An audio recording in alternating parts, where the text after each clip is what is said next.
Are you a diabetic who wants to fast during Ramadan? The holy month of Ramadan brings with it a time of spiritual reflection and self-discipline.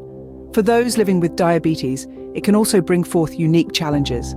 Our focus today is to shed light on these challenges and offer guidance to those seeking to observe the fast. We'll delve into the relevance of this topic, discussing the significance it holds for diabetic patients. Understanding the risks and precautions is essential to safely observe fasting. To begin with, what is diabetes and how does fasting affect it? Diabetes is a chronic condition that affects the body's ability to process sugar or glucose. This sugar provides energy to the cells in our bodies, with a hormone called insulin playing a pivotal role in this process. However, in individuals with diabetes, the body either doesn't produce enough insulin or can't effectively use the insulin it does produce, causing sugar to build up in the bloodstream. There are primarily two types of diabetes. Type 1, often diagnosed in children and young adults, where the body doesn't produce insulin at all. And then there's Type 2, the most common form, where the body doesn't use insulin properly. Now, on to fasting. Fasting, in its simplest form, is the act of refraining from eating or drinking during specific periods. It's a practice observed by many for a variety of reasons, including religious observances like Ramadan, health regimens, or medical procedures. But how does fasting fit into the picture with diabetes? Well, when you fast, your body goes into a state of metabolic change. Normally, your body gets its energy from the food you eat. However, during a fast, when no food is being consumed, your body starts to break down the stored glucose for energy, and then fat. This shift can have significant effects on blood sugar levels. For individuals without diabetes, the body can adjust to these changes. However, for those with diabetes, especially those who are insulin dependent, fasting can lead to either high or low blood sugar levels, both of which can be dangerous if not properly managed. The risk is particularly high for those with type 1 diabetes, but those with type 2 are not exempt. For diabetics, fasting might pose additional challenges. Let's delve into these.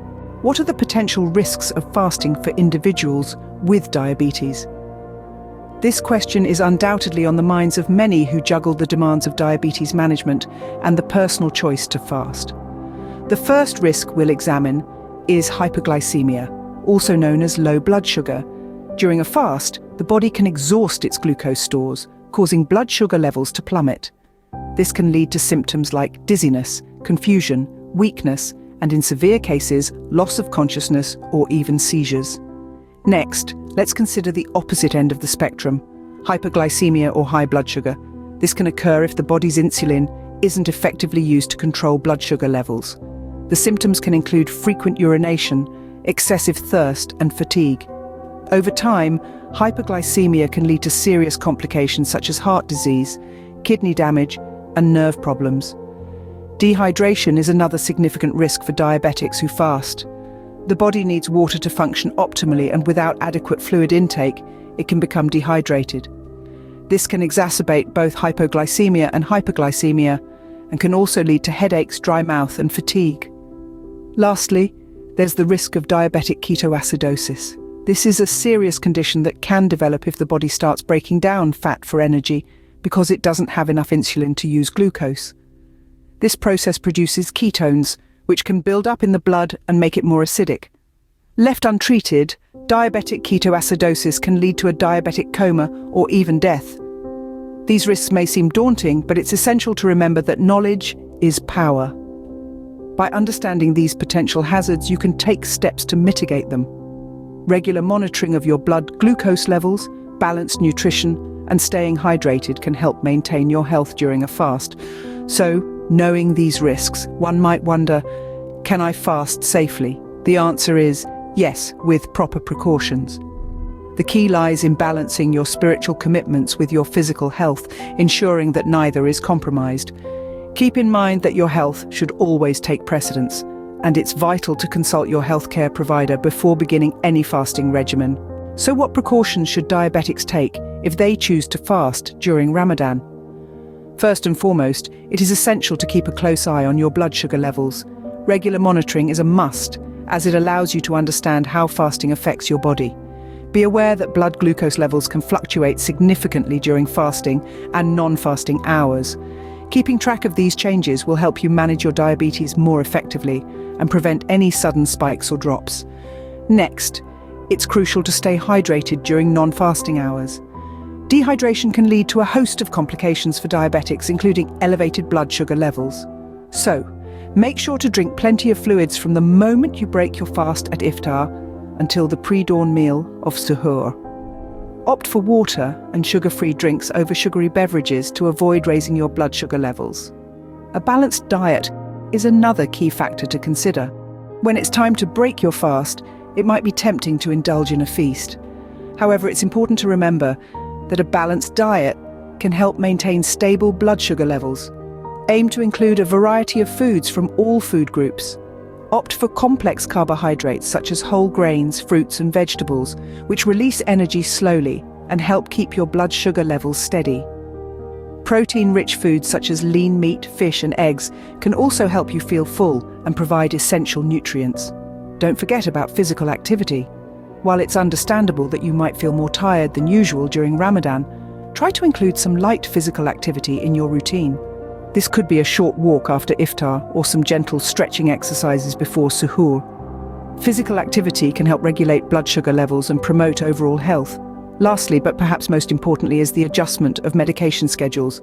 This is something that should be done under the guidance of a healthcare professional. Each individual's situation is unique, and what works for one person may not work for another. Your doctor can help you adjust your medication regimen to ensure that it aligns with your fasting schedule. They can also provide personalized advice and support to help you manage your diabetes during Ramadan. Remember, it's okay to break your fast if you're feeling unwell or if your blood sugar levels become too high or too low. Your health should always be your top priority. It's also worth noting that Islam exempts individuals with health conditions from fasting, so there's no need to feel guilty if you can't fast. Ramadan is a time of spiritual reflection and community. It's a time to focus on prayer, charity, and self-improvement. Diabetes doesn't have to stop you from participating in these important aspects of the holy month. With these precautions, fasting can be a part of your Ramadan observance without compromising your health. To wrap things up, let's revisit the key points we've discussed.